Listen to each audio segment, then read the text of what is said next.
C'était à peine le début du réveillon de Noël quand Iris, accoudée à sa chaise, fit tournoyer son verre de vin et dit assez fort pour que toute la table l'entende, toujours célibataire, Lila. À 34 ans, c'est dur. Pas un murmure, pas une hésitation. Un coup net, délibéré. Maman se figea. Papa fixa son assiette. Personne ne me défendit, encore une fois. Je posai ma fourchette, sentant des années de blessures ravalées se transformer en quelque chose de plus vif. Je ne m'inquiéterai pas pour moi, dis-je. Je suis mariée. Le silence tomba dans la pièce. Même la vieille horloge du couloir sembla s'arrêter. Il ne le savait pas encore, mais cette seule phrase allait déchirer notre famille. J'ai grandi dans cette maison. Les mêmes planchers grinçants, les mêmes photos encadrées le long du couloir. Les mêmes bougies parfumées au pain que ma mère allumait à chaque fête. Comme si l'odeur seule pouvait convaincre les gens que nous étions une famille parfaite. Mais la perfection ne fonctionne qu'à distance. Une fois que l'on s'approchait, on pouvait voir les fissures. La façon dont les conversations penchaient toujours vers Iris. La façon dont papa rapetissait à l'approche d'un conflit. La façon dont les yeux de maman ne s'adoucissaient que lorsque sa fille cadette entrait dans la pièce. Je pensais l'avoir imaginé. Les enfants se racontent des histoires pour survivre au déséquilibre. Mais quelque part entre mes 20 et mes 30 ans, le schéma s'est accentué. Chaque étape de ma vie était discrètement minimisée, tandis que chaque étape de la vie d'Iris devenait une production familiale. Quand maman et papa ont oublié ma remise de diplôme universitaire parce qu'Iris avait un événement de sororité à ne pas manquer, ils ont insisté sur le fait que c'était un malheureux chevauchement. Quand ils ont sauté mon dîner d'anniversaire 2 années de suite parce qu'Iris visitait des lieux de mariage. Tu sais à quel point c'est important pour elle, avait dit maman, comme si mon existence était une mise à jour facultative. Quand j'ai déménagé à Nantes et acheté mon appartement sans aide, j'ai envoyé des photos. Ils n'ont jamais demandé ce que cela faisait de le faire seul. La vérité, c'est qu'ils ne posaient pas beaucoup de questions sur ma vie. Et pourtant, chaque Noël, je faisais le trajet pour rentrer à la maison. 4 heures aller-retour. J'apportais des tartes, des fleurs, des cadeaux. J'essayais, peut-être trop fort. Paul, mon compagnon, me taquinait gentiment à ce sujet. Tu n'as pas à gagner une place qui devrait déjà être la tienne. Je souriais comme si cela ne faisait pas mal, comme si au fond je ne me demandais pas si c'était le cas. En entrant dans la maison cet après-midi-là, je sentis le serrement familier dans ma poitrine. L'entrée ressemblait à toujours, le lourd miroir que maman adorait, le porte-manteau légèrement penché vers la gauche, le tapis fané qu'Iris avait ruiné au lycée et pour lequel elle n'avait jamais été blâmée. Mais je n'étais pas la même. Quelque chose en moi avait changé bien avant Noël, une partie silencieuse qui avait cessé d'espérer qu'il remarquerait que je n'allais pas bien. Quand je suis entrée dans la cuisine, maman m'a serré dans un bras tout en remuant la sauce avec l'autre. « Lila, ma chérie, tu es arrivée », dit-elle, la voix légère mais distraite. Aucune question sur mon trajet, mon travail, ma vie. Sa phrase suivante concernait déjà les plans de lune de miel d'Iris. Papa me fit un sourire fatigué au-dessus d'une casserole de purée de pommes de terre. Je balayai la pièce du regard. Iris n'était pas encore là, mais sa présence l'était. Des photos de son mariage. Grande robe blanche, lieu grandiose. Son sourire rayonnant à côté de Bastien couvrait le réfrigérateur comme un autel. Ma propre photo de mariage. Pas une seule. Pas même une impression. Mon estomac fit un nœud. 8 mois. 8 mois depuis que j'avais posté ces invitations, les avais suivies, appelées, envoyé des emails, pris des nouvelles. 8 mois de silence de la part de tous. Maman me regarda enfin. Tu as apporté la sauce aux érelles, n'est-ce pas? Bien sûr. C'était mon rôle. Venir, contribuer, rester silencieuse. Je posai le plat et réalisai quelque chose de troublant. C'était le premier Noël où je n'étais pas sûre de la raison de ma venue. Une habitude, peut-être. Ou le petit espoir que cette fois serait différente. Mais au fond, je connaissais déjà la vérité. La tempête n'était pas à venir. Elle était déjà là. La tension commença avant même que le dîner ne soit sur la table. Iris arriva 20 minutes en retard, ses talons claquant sur le parquet comme si elle possédait chaque pas. Elle embrassa maman sur la joue, serra papa dans ses bras comme si elle ne l'avait pas vu depuis des années, puis me jeta un coup d'œil rapide, à peine un hochement de tête, comme si j'étais une collègue lointaine qu'elle ne parvenait pas à situer. Il y avait d'un trafic fou, annonça TL, en retirant son manteau. Bastien m'a déposé pour qu'il puisse se garer. Les associés n'ont pas de jour de congé, tu sais. Les yeux de maman brillèrent de fierté, le genre qu'elle réservait uniquement à Iris. C'est ce qui arrive quand tu épouses quelqu'un qui a réussi. Les mots ne m'étaient pas directement adressés, mais ils faisaient leur effet. Nous nous dirigeâmes vers la salle à manger, et j'entendis Iris murmurer quelque chose sous son souffle, assez doux pour être caché, assez aiguisé pour couper. Maman rit, un rire rapide et cassant. Papa se racla la gorge de cette manière familière, celle qui signifiait qu'il avait entendu quelque chose qu'il n'aborderait pas.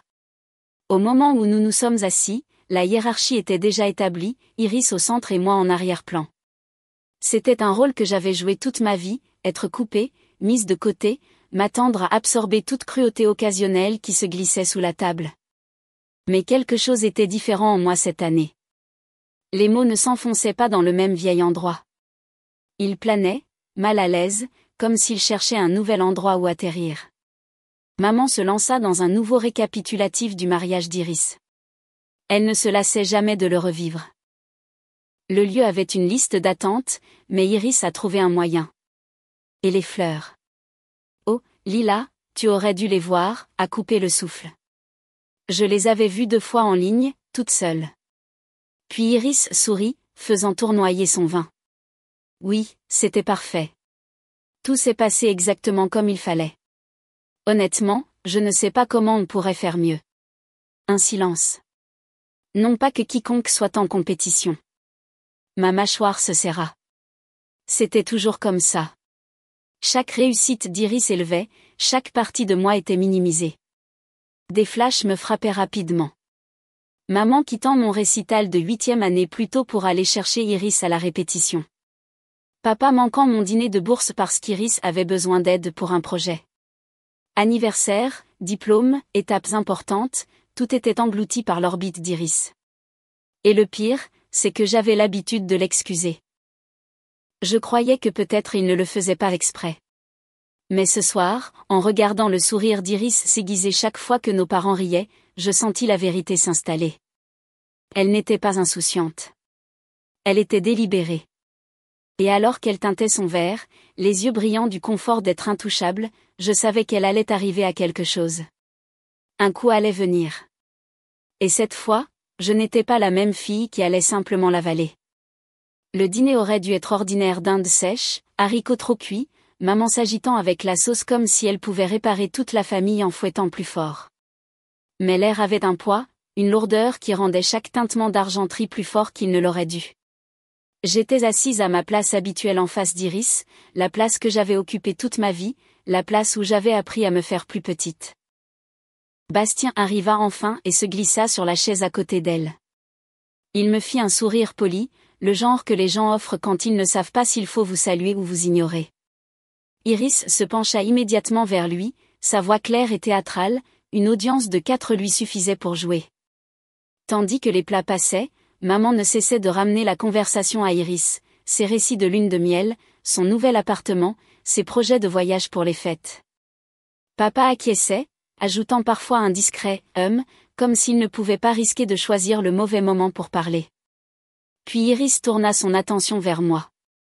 Alors, dit-elle d'un ton désinvolte, en plantant sa fourchette dans un morceau de dinde, Lila. Son ton s'étira. Mon nom le rendit doux jusqu'à ce qu'il devienne acide. À 34 ans, toujours célibataire. Est-ce un choix maintenant? Maman inspira brusquement. Bastien posa sa fourchette. Même papa leva les yeux. Je sentis le commentaire me frapper, mais pas comme elle l'avait voulu. Il toucha quelque chose de solide cette fois, quelque chose qui avait depuis longtemps dépassé le point d'ébullition.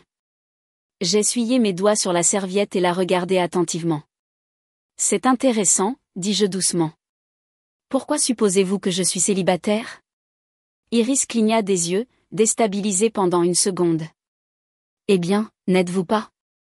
La pièce se tut, en attente.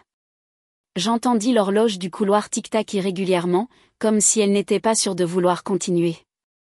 Je posai ma serviette. Je suis mariée. Silence. Un silence paralysant et complet. La cuillère de maman resta figée en l'air. La mâchoire de papa se contracta. Bastien regarda Iris comme s'il attendait une direction. Mais Iris, elle rit. Un son rapide et condescendant. C'est ça. Mariée. Bien sûr. À qui? Je ne lui répondis pas. Je n'en avais pas besoin. Ce qui importait n'était pas son incrédulité. C'était que je l'avais enfin dit à voix haute dans le seul endroit où il ne s'attendait jamais à ce que j'aie quoi que ce soit d'important à annoncer. Maman se pencha en avant, la voix basse. Lila, ma chérie, si tu étais mariée, tu nous l'aurais dit. Je l'ai fait, répondis-je. Non, ma puce, tu ne l'as pas fait. Je l'ai fait, répétai-je, plus calme cette fois. Il y a 8 mois. Leurs visages s'affaissèrent en séquence, d'abord la confusion, puis le déni, puis quelque chose de plus aiguisé, la peur. Iris ricana, masquant ses épaules qui se tendaient. Allez, nous n'avons rien reçu. Pas d'invitation, pas d'appel, rien. Je soutins son regard. Vous ne les avez pas reçus parce que quelqu'un s'est assuré que vous ne les receviez pas, son sourire se contracta. Excusez-moi. La voix de maman trembla. Que insinuez-vous, Lila? Je ne lui répondis pas non plus. Au lieu de cela, je pris mon téléphone, le faisant glisser lentement sur la table comme on pose une carte au milieu d'une partie de poker. La main d'Iris se raidit autour de son verre de vin. Elle savait que quelque chose allait arriver. Peut-être pas quoi, mais assez pour reconnaître le changement de pouvoir. Papa déglutit difficilement. Lila, de quoi parlez-vous? Je touchai l'écran et ouvris le premier fichier. Et quand la lumière du téléphone se refléta sur l'argenterie de la table, la pièce sembla s'incliner comme si toute la maison se penchait pour écouter. Je parle des invitations, dis-je, celles que j'ai postées, celles qui ont été signées, celles qui ne sont jamais parvenues à personne d'autre qu'à elle. Je ne pointai pas Iris du doigt. Je n'en avais pas besoin. Tous les regards à table se posèrent automatiquement sur elle. Ses lèvres s'entr'ouvrirent, ses épaules se raidirent, son masque, parfait pendant si longtemps, se fissura enfin. Et je ne leur avais même pas encore montré la preuve. Je ne me pressais pas. Je laissai le silence envelopper la table, épais et immobile, tandis que les doigts d'Iris se serraient autour de son verre comme si elle pouvait presser la vérité dans le pied. C'est ridicule, murmura-t-elle. Personne n'a rien reçu de toi, Lila. Si tu étais réellement mariée, ce dont je doute, tu te serais assuré que nous le sachions.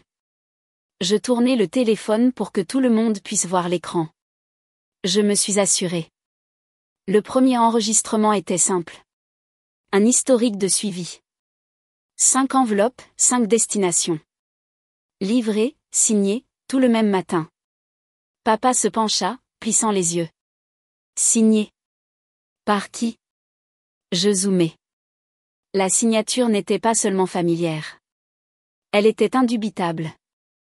Un « i » bouclé qui se terminait par un gribouillis serré. La signature d'Iris. Je la regardais perdre ses couleurs avant qu'elle ne force un rire qui n'avait pas sa place dans sa gorge. N'importe qui peut signer pour le courrier, Lila. Les livreurs font des erreurs tout le temps.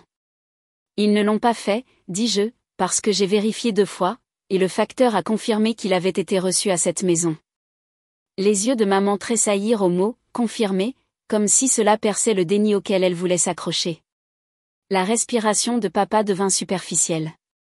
Bastien regarda entre tous comme s'il avait été soudainement plongé dans une conversation qu'il ne comprenait pas. Je fis glisser l'écran. Journaux d'activité des emails. Ici, dis-je, les invitations électroniques. Elles ont été ouvertes depuis l'adresse IP de cette maison, puis supprimées. Maman joignit ses mains. Peut-être que ton père l'a ouverte par accident. Je ne l'ai pas fait, dit papa abruptement, la voix cassée. Je ne consulte même pas cette boîte de réception. Cela seul fut une révélation.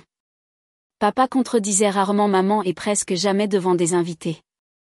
Le regard de maman se porta sur Iris. Ma chérie, sais-tu quelque chose à ce sujet? Iris redressa sa colonne vertébrale. Non, dit-elle sèchement, un seul mot glaçant, mais ses yeux, eux, la trahirent. Je n'avais pas fini. J'ouvris le journal d'appel ensuite. J'ai appelé le 4 mai et le 11 mai et le 18, le 20, le 25 mai. Je les énumérai lentement, laissant chaque date s'installer comme des cailloux jetés un par un dans un puits. Messages vocaux, SMS, même un message dans la discussion de groupe familial. Papa fronça les sourcils. Discussion de groupe? Je ne suis pas dans une discussion de groupe avec vous, dit maman. Tu l'étais, répondis-je. Jusqu'à ce que quelqu'un me retire. Cela tomba lourdement. Même Bastien bougea. Iris, murmura maman. Iris frappa ses paumes sur la table si soudainement que l'argenterie s'entrechoqua. Pourquoi m'attaques-tu? Parce que tu n'as pas eu l'attention que tu voulais? Parce que ta vie n'est pas aussi excitante que la mienne? J'ai failli rire. Non pas parce que c'était drôle, mais parce que c'était si familier. La diversion, l'arrogance, la certitude que si elle refusait la responsabilité assez fort, tout le monde se rangerait pour la protéger. Je t'attaque, demandai-je, la voix calme. C'est toi qui t'es assuré que mon mariage ait lieu sans ma famille. Sa mâchoire tressaillit. Je n'ai rien fait. Si, tu l'as fait, dis-je, tu as signé pour le courrier. Tu as ouvert les emails. Tu les as supprimés. Et tu m'as laissé croire pendant 8 mois que je comptais si peu pour vous tous. Maman haleta doucement.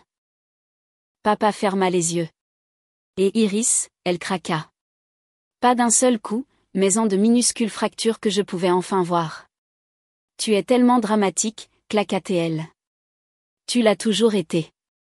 Tu prends tout personnellement. Je me suis mariée, dis-je. Et aucun de vous n'est venu. Cela l'arrêta. Les arrêta tous. Papa déglutit. Lila, pourquoi n'as-tu pas rappelé ou venu en personne si cela comptait autant? Une étincelle de vieille douleur s'alluma en moi, mais je n'élevai pas la voix. J'ai appelé encore et encore. J'ai envoyé des rappels. J'ai supplié. Je désignai les journaux. J'ai couru après les gens qui auraient dû me courir après. Maman pressa une serviette sur ses lèvres comme si elle pouvait effacer la vérité. Nous n'avions aucune idée. Sa voix trembla sur les bords, la première fissure dans l'histoire qu'elle voulait croire. Mais Iris, elle n'avait pas fini.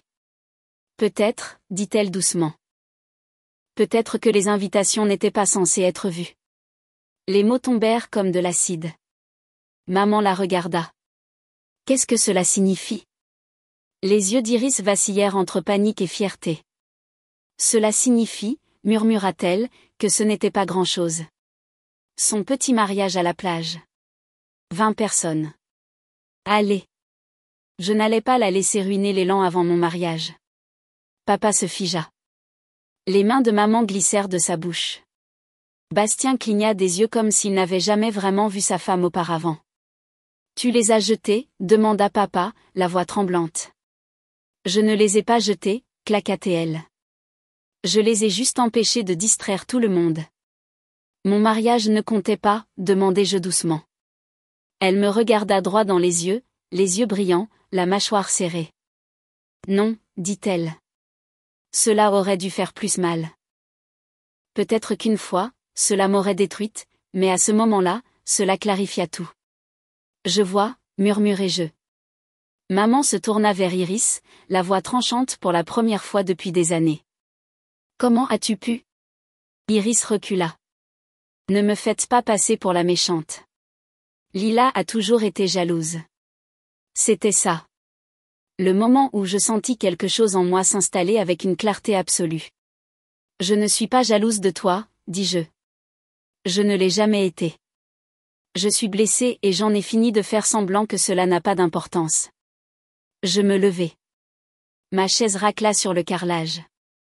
Un petit son final qui traversa la pièce. Où vas-tu? Demanda maman, presque paniquée. Loin, dis-je. Loin d'une table où j'ai été invisible toute ma vie. Papa se leva à moitié, tendant la main. Lila, Attends. Je secouai la tête. J'ai passé 8 mois à attendre. J'ai fini.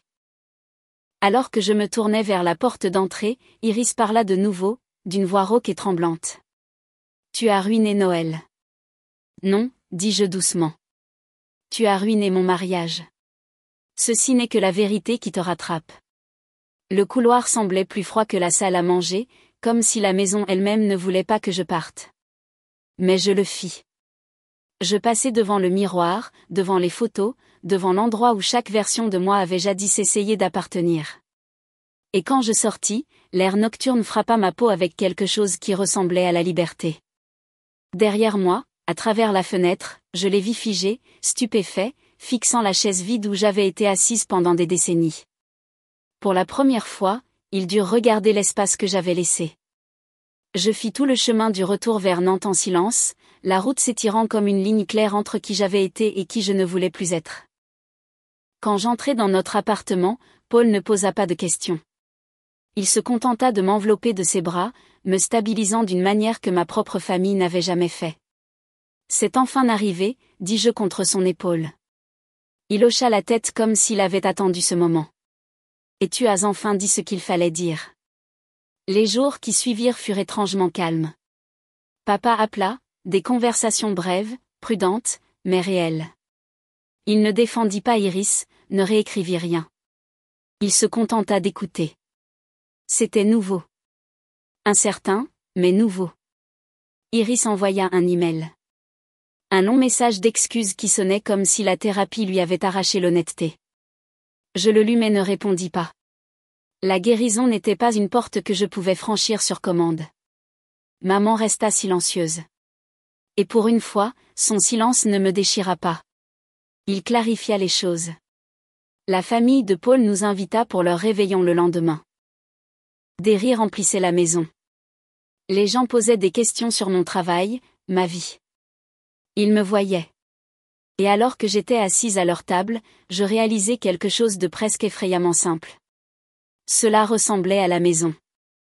Dans les semaines qui suivirent, la douleur s'adoucit en quelque chose que je pus enfin déposer. Pas le pardon, pas encore, mais la clarté. Je n'étais plus la fille oubliée. J'étais quelqu'un qui avait choisi sa propre paix, sa propre famille, sa propre vie. Et ce choix semblait plus stable que tout ce que j'avais jamais supplié mes parents d'obtenir. Si vous avez déjà dû partir pour protéger votre cœur, vous n'êtes pas seul. Dites-moi d'où vous écoutez et partagez votre histoire ci-dessous. Et si celle-ci vous a marqué, abonnez-vous pour ne pas manquer la prochaine.